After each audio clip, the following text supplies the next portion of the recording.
Political crises are often discussed in terms of power, personalities, and battle grounds.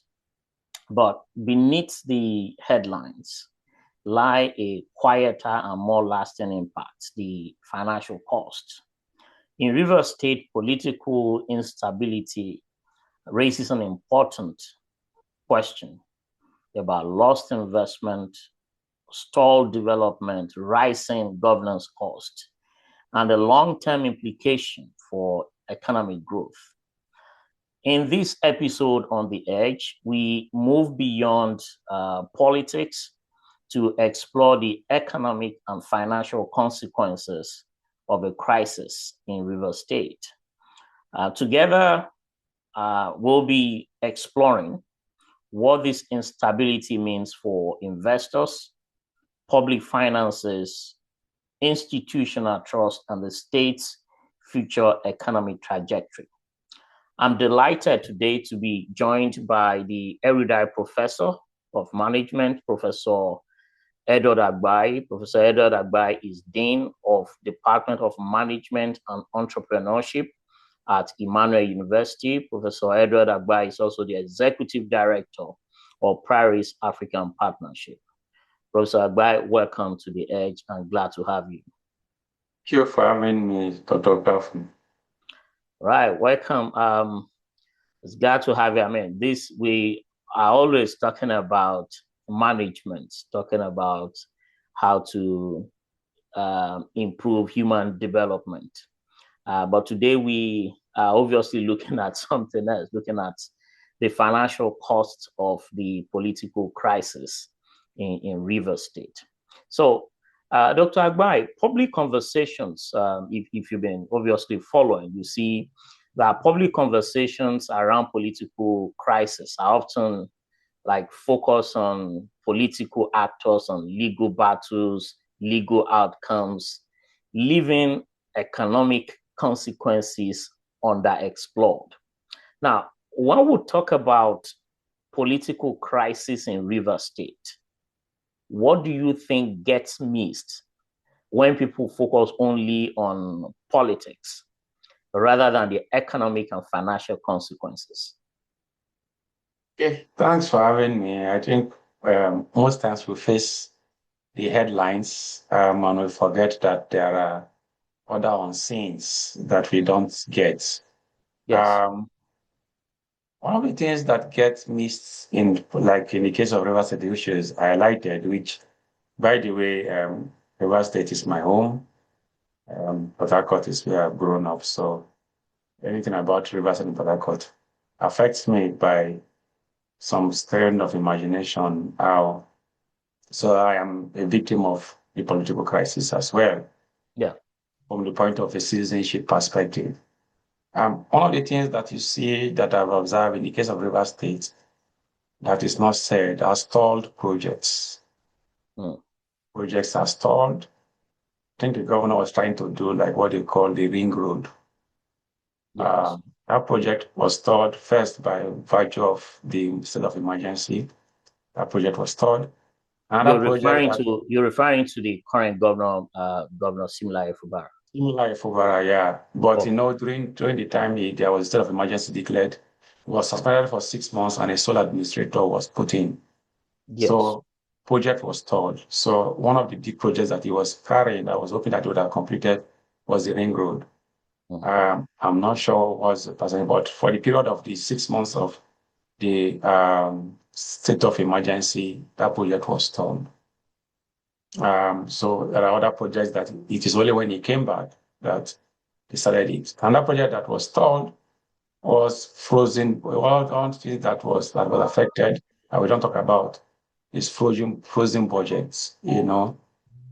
The sole administrator had to go to the National Assembly to get budget. Yeah. The assembly members were also sent packing for that 6 months. And the assembly is where the budget is placed and then is passed. So, but some projects and some budgets were frozen. There were elements of delayed salary because of the political impasse from the point of government workers. Obviously, some people would have lost their contracts because obviously there are favoritisms in how contracts are awarded. So because the Yes. man that awarded it is not there, either it is stalled or he lost the contract and somebody's awarded. And another thing that for the greater citizenry is about the rise of uncertainty. People are not sure if he will come back or what their fate is, how they move in the city, So those are the costs that are not spoken about. Although politics may dominate the headlines, but the real impact shows up in livelihood, in investment decisions that we make, and what the cost of doing business is. So those are the costs that are not said when political crisis happens. Those are the things Yeah, that we because don't see.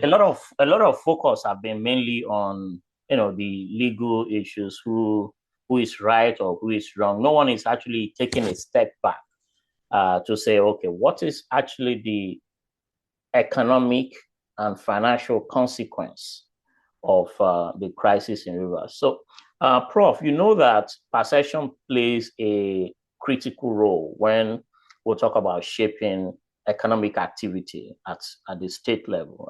As a professor of management, you know this too well. So, from the standpoint of someone who has these strong ties with Rivers State, how has the crisis changed the way uh, businesses, investors, and residents perceive the state from the people you've been speaking with? Yeah, there is a growing perception of instability.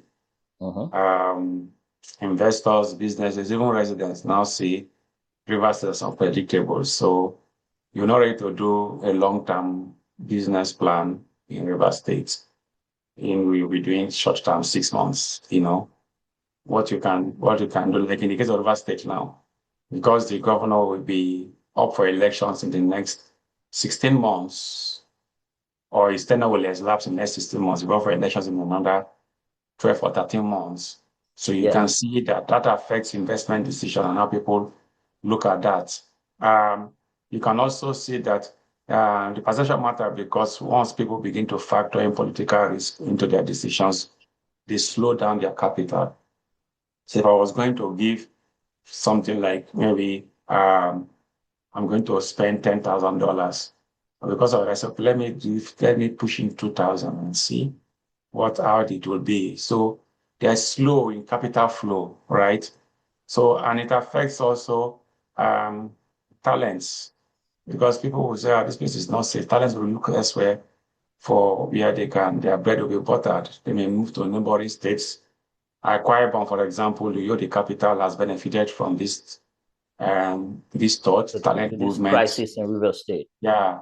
And then confidence weakens because you don't see the governor speaking the amount of confidence that he should as a governor because there are some crises he's dealing with. He's not sure what's going to make and it will trigger up another round of crisis. So there are lots of underlying economic potential that remains um, weak that if the crisis was not there, it would have been strong. So yeah, it's really affecting business and the instability is growing. Yeah, I mean, you talked about weakness there. So obviously, political instability often reveals weaknesses in institutions and governance structures. So and let's look at it from an institutional management perspective. Why do political crises tend to translate so quickly into economic and financial costs? Because that's what we're beginning to hear or what we're beginning to see on grounds in River State. Well, you are more versed in this area than myself. But one thing I know is that because economy runs on certainty, right? Yes. Institutions need clarity of authority to function. They need to know where they derive their authority from. If the governor is going to sign something and after 6 months is not going to be there, they need to be certain. So it affects um, the economic costs because when leadership is contested, which is the case in River State now, Yes. and decisions are delayed.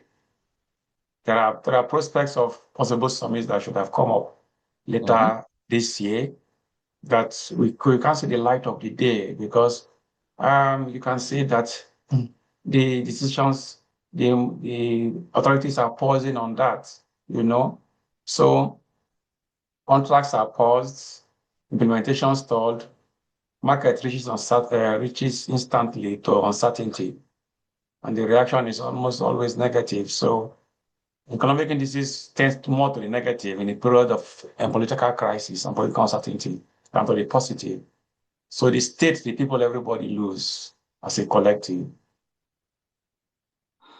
Yeah, I agree with you about issue of uncertainty. Now let's talk about possible investments that might have been lost or opportunity cost of this crisis. I was reading, I think yesterday or thereabout when I was preparing for this chat with you about 2.5 trillion naira lost on investment. The GDP of River State has slowed or has been impacted significantly as a result of the political crisis. Previously, the gap between River State and Lagos State, though wide, but there were opportunities to close that gap in terms of economic activity. But that's not what is happening now, obviously, given the instability in River State. So investment decisions are highly sensitive, as you mentioned, to uncertainty. Anyone that wants to come in to the state will be wary of the fact that you might have a government in power today, and within the next 16 months or thereabout, that government is out of office. So investment decisions are highly sensitive to uncertainty, especially at the subnational level. So what types of investments do you think are most sensitive currently that you've seen in River State? What type of investments are most sensitive to political instability, especially at the state level? I'm thinking of private capital funds moving in, foreign investment, infrastructure, partnerships, or human capital. Which of these investments, or which type of investment do you think are most sensitive to political instability? Because I think this is important for watchers and anyone who has been following the political crisis in River State to understand that this is what the state is missing when we talk about investment opportunities. Okay. Usually in crisis, the first to take flight are the human capital and private domestic investments. Those are the first to react, and they will take flight. Because you can see that if I have a liquid fund in River State, I'll first take it out and take it to a safe place. Yes. Observe the crisis. So human capital and private investments, first to take. The next will be skilled professionals who will relocate. Oh, we can't really move like the oil and gas. We can't move, but we can take our workers to safety. Yes. So rather than move from the oil and gas locations scattered around River State to Port Harcourt, where they will now spend the money, they will lift them from their location to another air base outside there. So they will spend their money in those places. So thereby improving economic activities. Yeah. So there's another one is key professionals that will leave. SMEs will delay expansion. Let us maintain what we have. We can't run away. Entrepreneurs, business people will adopt a wait and see. Let us see what they will do. That's like in the case of the emergency rule. It was 6 months. So let us wait and see. Now, this political crisis, let us wait to see till the end of his tenure. Foreign investors and infrastructure partners will follow obviously the private ones. Yes. So on the long term, there is a long-term there's long-term instability. People are not ready to commit capital to long-term investments. If River State was looking for a partner for their ring road, obviously nobody will want to listen to them. So I think those costs are are the ones that we see. First, the human capital, the private skill professionals, and then the investors that will leave. Wow. I mean, the unemployment figure, obviously in Rivers State, as the last time I checked, is also ranked, high. So I imagine what that would be, or what would have happened since this political crisis started in Rivers State. So let's proceed from there, Prof. So beyond the headlines, the real damage often shows up quietly through delayed or cancelled projects. As I mentioned earlier, there are estimated about 2.5 trillion naira lost in terms of investment that should have come to the state, but are not coming. Obviously, as you highlighted, because of the instability and uncertainty. So, are there clear examples or patterns where projects, expansions, or investments have been delayed, either scaled back or abandoned completely because of the crisis? Absolutely. Like I mentioned earlier, construction projects slows down. Obvious project completion deadlines will be missed, right? Oil and gas, which I mentioned, service contracts will be deferred. If there are ongoing public-private partnership discussions, those also be paused, you know. If there are opportunities for industrial expansion, like the Belema oil, those also be shelved for now until the new administration comes in. Because what even when these projects aren't formally cancelled, extended delays represent real economic costs. Because if this was supposed to be put into use, like for example, a PPP, I'm Yes. told for maybe first quarter of 2026. And now, because of that crisis, it's shifted to third quarter of 2026.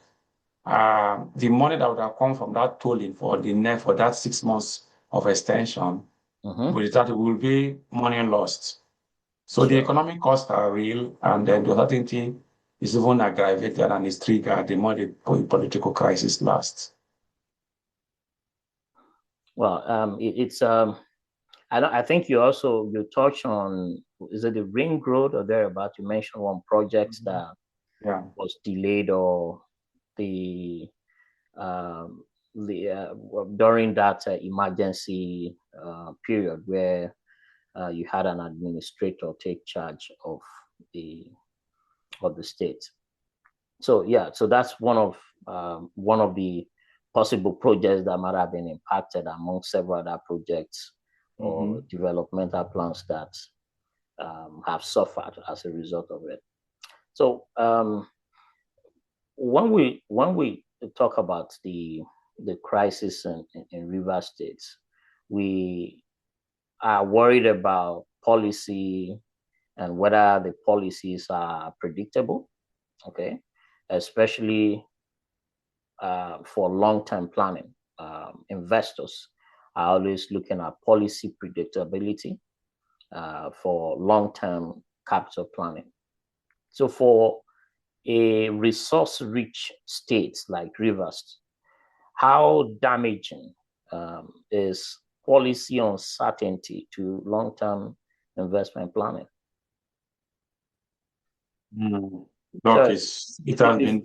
Sorry, Pro, before you continue, you know that most states governors in Nigeria, you would see them whether traveling to different countries to go woo investors.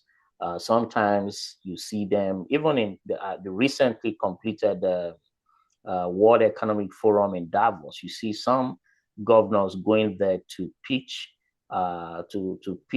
for investment and showcase their state and be able to get investors. But with this political instability, it's actually having a significant toll.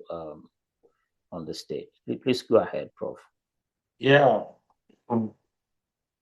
Beside it, that was most times those investment tours are more of a jamboree than really investment, because when you plow that in, after that visit, you won't see a corresponding investment into that state. Okay. So for me, it's more of a jamboree than actually going for investment. And when we see people that are investment driven, you will know, because most times it will be like it will be the other way around, people coming to come and tell you, to look, we want to invest, and you see them come to you. Business, Yeah. So when the this, home yeah, is good, when yeah. you're taking care of the home front, then you can begin to expect dividends to flow from there. Let me contextualize it so that you understand. Okay. The president of Canada went to China for a specific purpose. Yes. And the province premier that went with him is the province of Saskatchewan. Because when China put tariff on canola oil, there is a belt in Canada that produces the canola oil. It is the Saskatchewan province.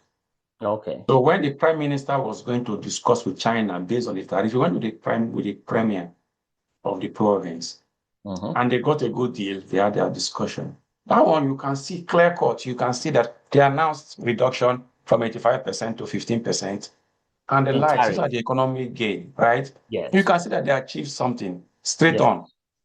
So when somebody goes, you don't see the other party talking the other, you just see he goes, somebody makes, oh, we have made A, B, C, D. There's no corresponding person that say, no, we are coming to do A, B, C, D. Because the premier in this province know how his farmers are suffering. There is job loss. So this is a relief for them. They will employ more workers. You can see the effect. So I put that in context to say that, and this is a resource from Saskatchewan. The resource from River State is oil, right? Yes. And for you to be able to plan, because the premier knew that for him to be able to plan about canola expansion, there has to be certainty about the tariff and who is buying it, because China is one of the biggest consumers of the canola oil. Okay. There has to be a long-term planning. If you plow that back into River State, there has to be a long-term planning from the resources gotten from the states, right? And a way to reinvest that into processes, into activities to generate more business opportunities. So when that policy direction was uncertain, in the case of Canada, because of the tariff, policy direction was uncertain. The prime minister had to go and get that policy direction. So if there's policy inconsistency, no clear policy direction, it affects investment. Investors hesitate, right? The diversification, they stall it because they want to diversify into other areas when they are not clear. It becomes stalled, and the state risk remaining stuck in short-term extraction instead of building sustainable value. So I'm talking about where leadership is very determined, very proactive, and trying to ensure that what they are going for are very specific demands. Look, you cannot go and generic and say investors are coming. Investors are coming on what front? Two things that count for River State. One is the oil and gas. The another one that has not been harnessed is the blue economy. Yeah. It has a vast amount of water bodies. It's a blue economy. It should be one of the places the government should be talking about. So if he's going to conferences, you should be going to conferences about the blue economy. The No, conferences yeah, that make sense Prof. to the What I was even trying to say is, with yeah. the governor not with the political instability, the governor cannot even sit to think straight. That's what I'm trying to say. So he can't even Yeah. begin to consider whether I need to attend a conference or whether I need to go out to go talk to investors or whether I can even set up a conference within my state to invite potential investors to come into the state. I agree with you. I agree with you. I agree with you. Okay. Now let's talk about the cost of governance now and the fiscal strain that must be happening now in Rivers State, obviously because of the instability or the political or crisis there. So political conflict often imposes direct and indirect financial costs on government's operations. So, what are the direct financial costs of this prolonged political conflict for a state government? We're talking about River State now, especially looking at duplicated administrative structures. When I'm talking about duplicated administrative structures, you recall that when the administrator came in, or he almost kind of unwound some of the structures, brought in different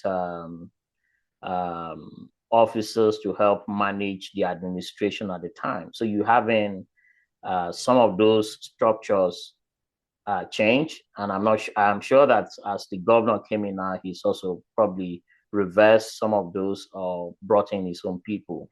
So we haven't duplicated administrative structures, increased security spending, and stalled budget. So what are the direct financial costs of this prolonged political crisis in Rivers State?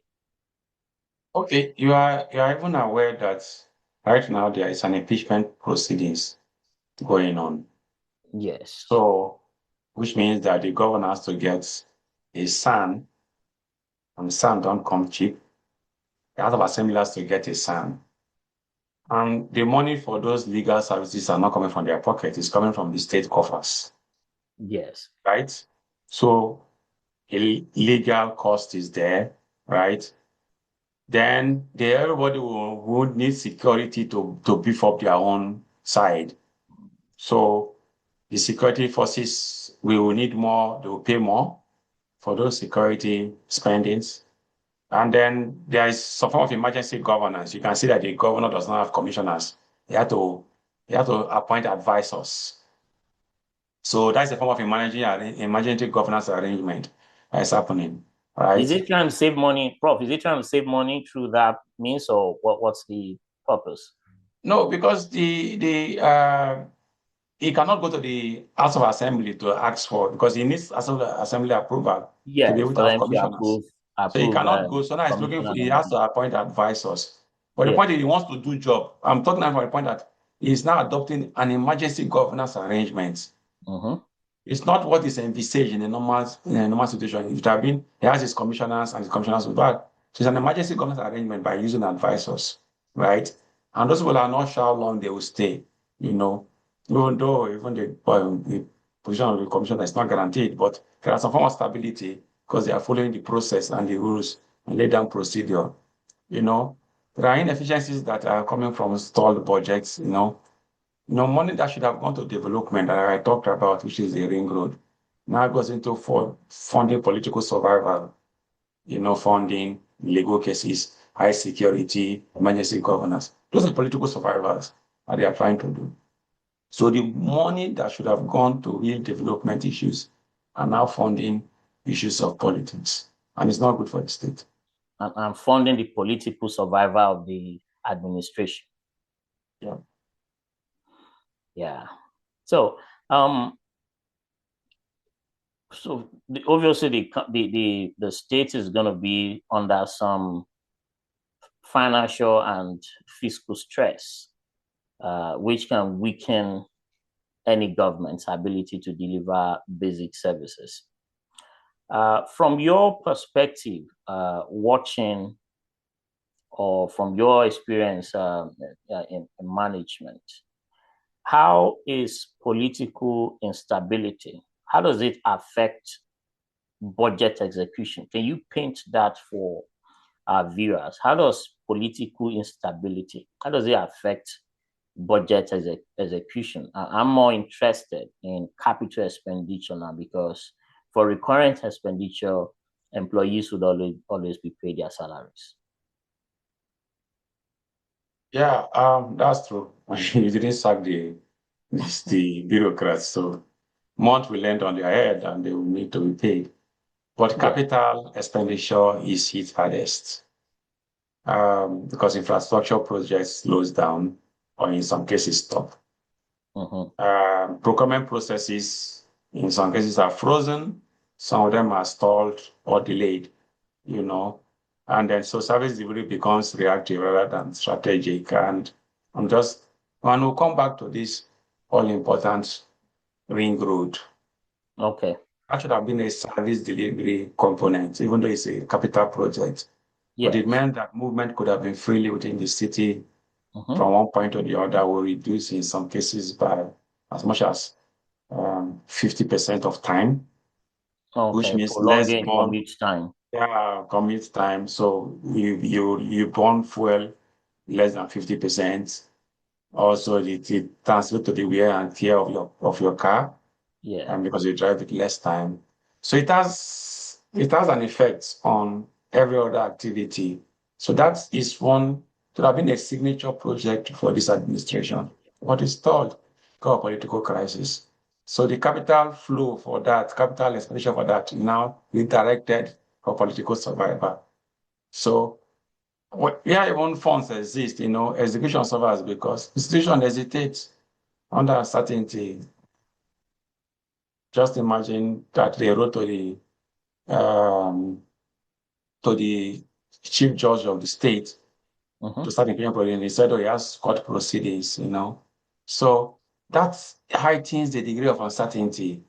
So even the contractor that is on the timeline to complete this project, we're monitoring the governor, whether he's going to be there to even lock him, So it's a whole lot of scattered activities here and there that affects governance processes and procedures.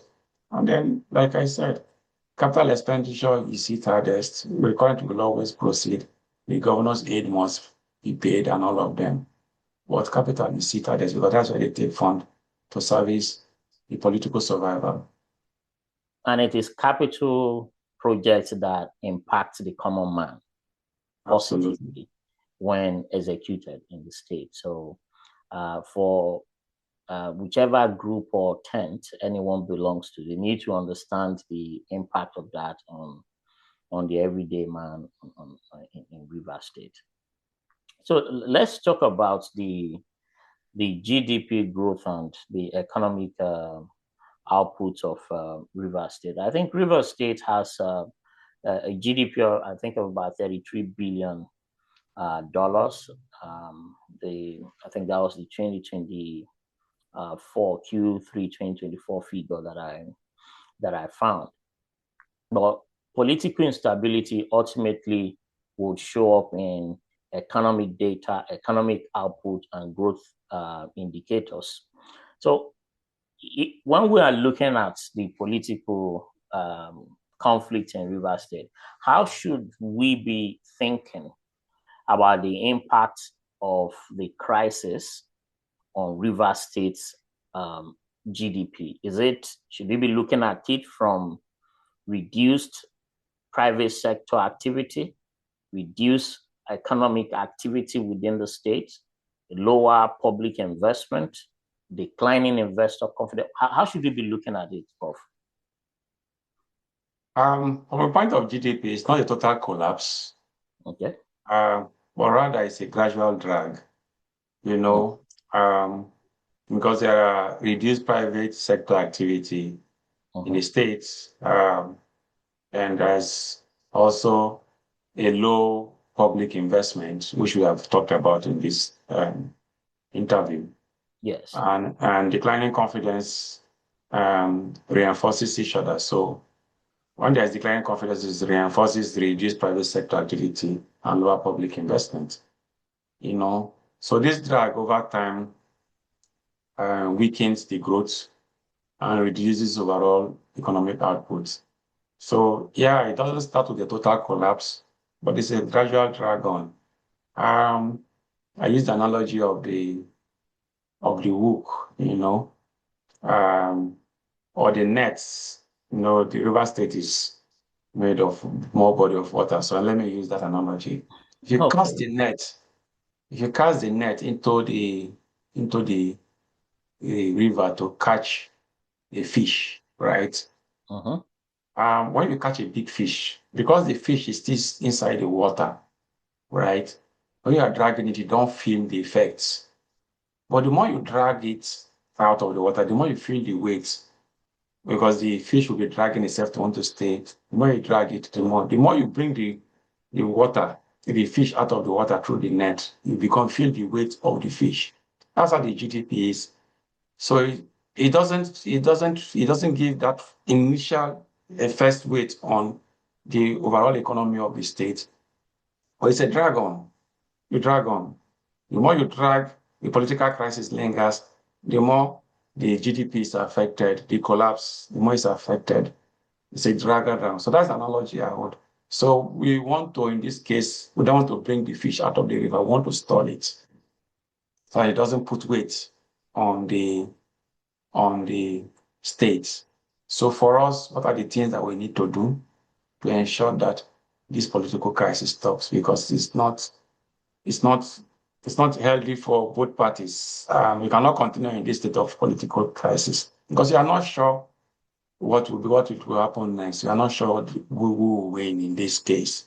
Because most times there are no winners, there are just losers. Yeah, But we need more. I agree with you. Most times, they are just losers and losers. Eventually, so some sectors are going to be more exposed to uncertainty when we are having this type of scenario or situation in River State. Are there specific sectors of the state economy? I know you talked a lot about oil and gas, obviously, because of your experience in that industry. So, are there sectors of the state economy, such as oil and gas services, construction, logistics, or even SMEs, that are particularly vulnerable to prolonged political instability if this continues um, into the year? Yeah, we've talked about the oil and gas, and now rather than fly their workers from the locations to the city and they spend their money there, they go outside the city. So we've talked about that. So Mm-hmm. the first hit is the oil and gas because that's a major revenue earner for the state. Yeah. Well, along goes within the oil and gas goes, we talk about the construction that was installed, right? We also talk about logistics because oil and gas thrives on logistics, moving Mm-hmm. between the city and their base and the locations. That was also be stored, right? But most importantly, the one that will be talked about, which is about perception, is the hospitality industry. Hmm. The hospitality industry will be mostly impacted Okay. because if I want to spend my money to relax, I have to spend my money where I have peace of mind. And it's Yeah. obviously not where there's political instability. Nobody will be thinking about going to Venezuela right now, right? Mhm. So the same thing is a political Even if you're instability. No, given a free business class ticket. yeah, you wouldn't want to go there. So nobody wants to spend his free money, and that's the unspoken one, you know. And I have some friends within the hospitality industry that are complaining about what this crisis is doing to them, and it has dragged on for too long, you know. So beside the oil and gas, which is obvious, I think the one that is not spoken about is hospitality, and then the SMEs, people that want to move their small businesses out of the state because they want where they can do their business unhindered, you know. Yeah. Um, Prof, you know that I think it was during the Obasanjo administration, the governors, then they set up this peer review mechanism where they go to talk to each governor or visit their states and kind of compare notes as to what each government or each state is doing. So relative performance matters when comparing states competing for investment. If the crisis in River State persists, what does it mean for River State's medium-term growth trajectory relative to other states? I know you already talked about Akwa Ibom benefiting from this political impasse in Rivers State? What does that mean for Rivers State, especially medium to long term growth relative to other states, whether in the South region or even across the nation? Okay. It's painful to talk about this because, like I said in the opening of this interview, Yeah. River State is where I call home, right? Um, right now, River State is underperforming comparable to other states. As this crisis linger, Akwa Ibom is going up. Bayelsa, neighboring, is going up. Abia, with a good performing governor like Alessoti, is going up. So, and these are the three neighboring states to River State. So these are the three states, and they all have political stability. So these are the three states that would immediately benefit from the instability of River State in terms of performance and how people move. So capital will definitely flow to these three states. They will flow as well. And diversification will slow down, right? So River State, in terms of those days of peer review mechanisms for those states, those golden days are gone. Don't have governors coming to compare note anymore. They're talking about political survival. So those days are long gone, but River State is underperforming.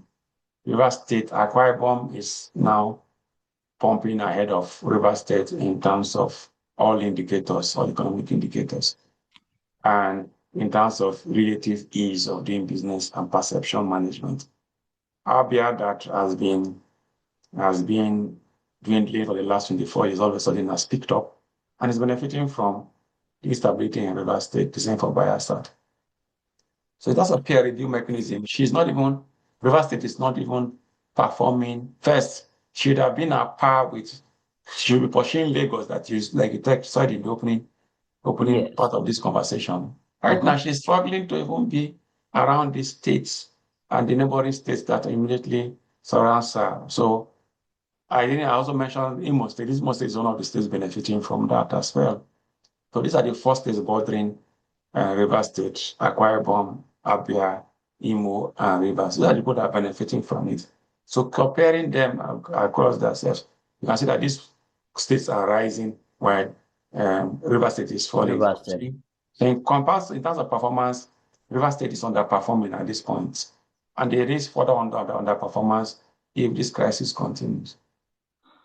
So, Prof, what I hear you say is that there is a nexus, there is a correlation between political stability and economic development. Without that political stability, economic stability will be a mirage. You have put it better. Yes, there's a nexus, there's a linkage between political instability, economic growth, and performance. There is absolutely. Do you think that watchers of the current impasse within River State understand this implication, or do you think that people understand this are just deciding to play to the gallery? I think they do. But it is like, what is your big ask? And don't not to blame anybody. It's about political survival and the final analysis. Politics is an interest-driven game, so for them it's about political survival. But just that there are some points you become a statesman to talk about. If you say you like your people, then that's why you're in for politics. Beyond political survival, what about the survival of the people, their growth in terms of comparison?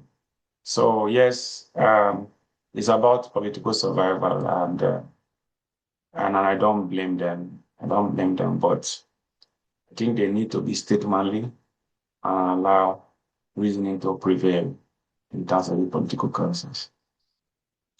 Okay. Let's talk about institutional trust and the long-term damage that might continue if if this current situation is not put to a hold or not addressed. We know that economic damage does not end when political disputes are resolved. If the political crisis in Rivers State is resolved as we speak, maybe today, the lasting impact might still be felt even in years to come. So, beyond the immediate financial losses, what is the long-term damage to institutional trust when political disputes dominate governance? The institutions appear to be weak because when there are disputes, and that's dominated governance for a period. But now, we can say that it's because of us, it's now you can say it's protracted, right? Because it has stayed long. So institutions appear to be weak. Institutions of states appear to be weak. Institutions that should be energy should be focused on delivering governance is now focused on even survival, right? And over time, this erodes trust. You can know that these people that have been in political locality, they will not trust each other, though except their interests are aligned. And that will be sometime down the road. Say, yes, you are right. Right now, since more than 1 year now, we have normalized dysfunction in River State now. Because if you on your TV or your radio, you want to put on you want to put on information, you are not sure that you're going to hear good news on River State.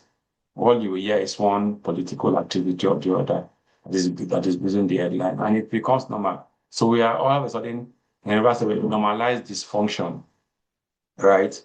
And that discourages serious investors who value strong, predictable institutions over short-term incentives, So we can't see that the River State case is a case that should go on for long because we cannot be normalizing the dysfunction that is the case in River State. Why can't they be like Akwa Ibom, Abia, or Ayelsa, So we cannot normalize dysfunction. So those damages are institutional weakness, trust erosion, and normalization of dysfunction. Those are the three that can come to my mind. Yeah, I mean, I agree with you because once we have this um, political instability, economic damage that is associated with this type of crisis in River State. We have investors losing confidence, and once that is lost, it can be very slow and costly to rebuild. So how difficult is it to be, or how difficult or how quickly? Let me ask you to how difficult or how quickly is it? Will it be to restore some level of normalcy and confidence after a prolonged instability, just like we've had? And I'm saying prolonged instability because we've not actually even come to the end of the political tension in River State.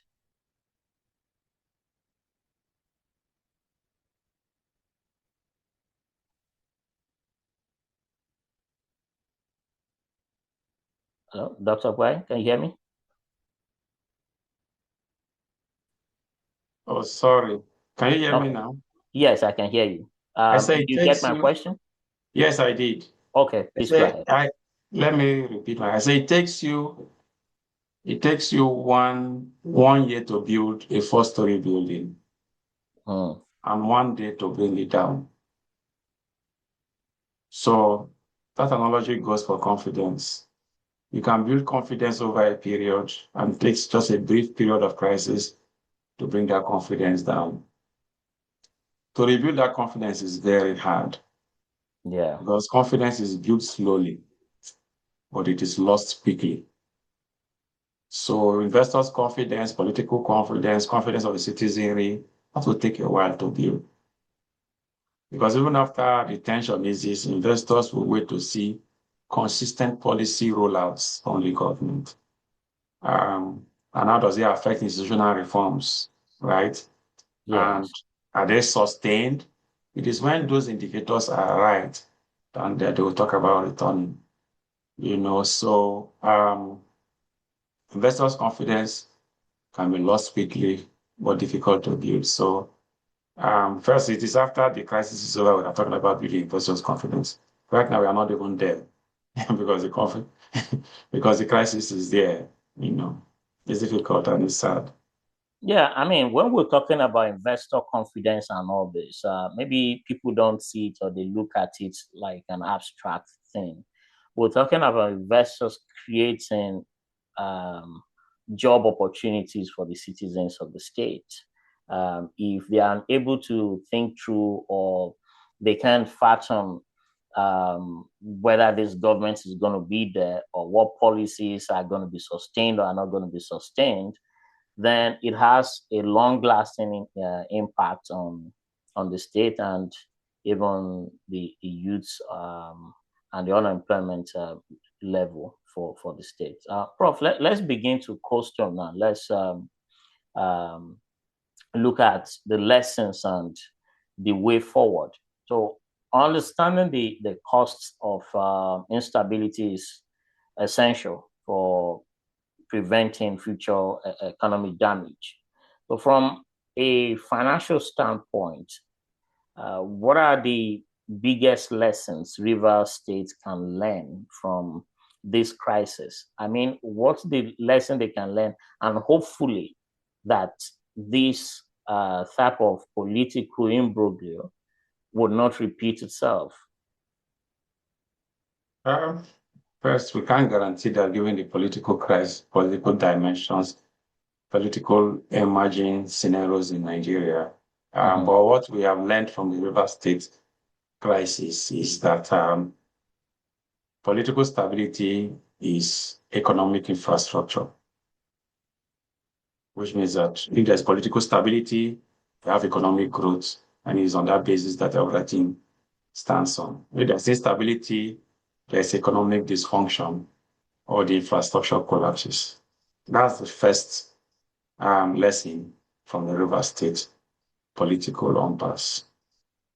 The second one is that governance failure have measurable financial costs. We have talked about budget stalling and freezing of budgets, security costs, and the likes. So we have real measurable financial costs, right? Yes. And the third one is that some institutions matter just as natural resources. So just as you sustain our resources, there are some institutions that should be able to guide process of governance. So irrespective of who is in power, those top institutions will be able to guide against it. Like for example, the chief judge of River State is saying, I have to obey court orders because there are precedents. That's one good signal to say that, okay, the judicial system is living up to its bill to remind everybody that they have to obey court order. And if they say they have to obey court order, it means that all parties have to obey court order as well. Yes. So institutions, some institutions will also be protected. That's one of the takeaways from all our states. Yeah, I agree with you. Institutions can sometimes mitigate economic harm, even amid political disputes, as you mentioned, from the perspective of the state chief judge, coming to say that he has to obey the court orders. So, in closing, Prof, what practical steps, institutional, legal, or managerial, could help limit economic damage during period of conflict? We already talked about the aspect of institutional resilience, but what other practical steps could help limit this type of economic damage to the state? I mean, I'm using this state now, but obviously we are using as kind of a reference to other states within the nation as well. Okay. Whether it is a contract between a government and a contractor, right? Uh-huh. That is a contractual agreement. So there has to be clear legal frameworks for that, how to protect contracts, right? Start and finish it as a result of government change. So that is, has to be locked in. So whether there's a government change or not, it cannot be stalled, right? Another one we can talk about is protected budget execution, you know. So it means that if budgets are protected, right, you can actually keep that in check to say that Yes. this is what you want. Budget, the projects will start from point A and end in point B. Timeline should start in January and end in December. When I say government change, that should be locked in and that project completed. I give you the example of the ring road project. That shouldn't be stalled. So if there's a clear legal framework, there's a protected budget execution, Yeah. there are independent institutions handling those projects for execution. That shouldn't be stalled.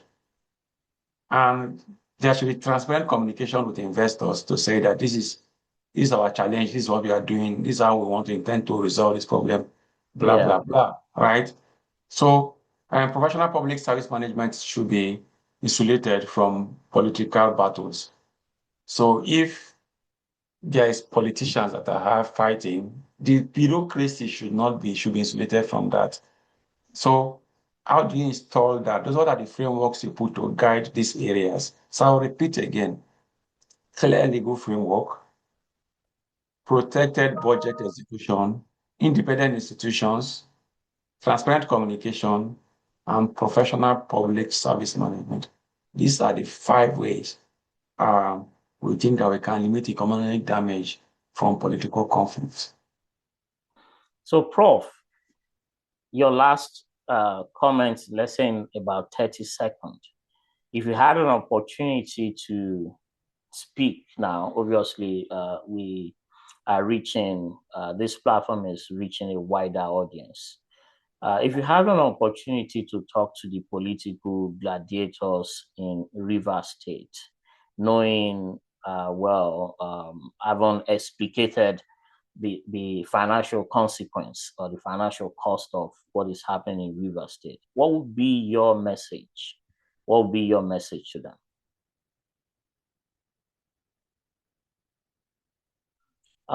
Can it appears you're muted? Okay, sorry Yes. about that.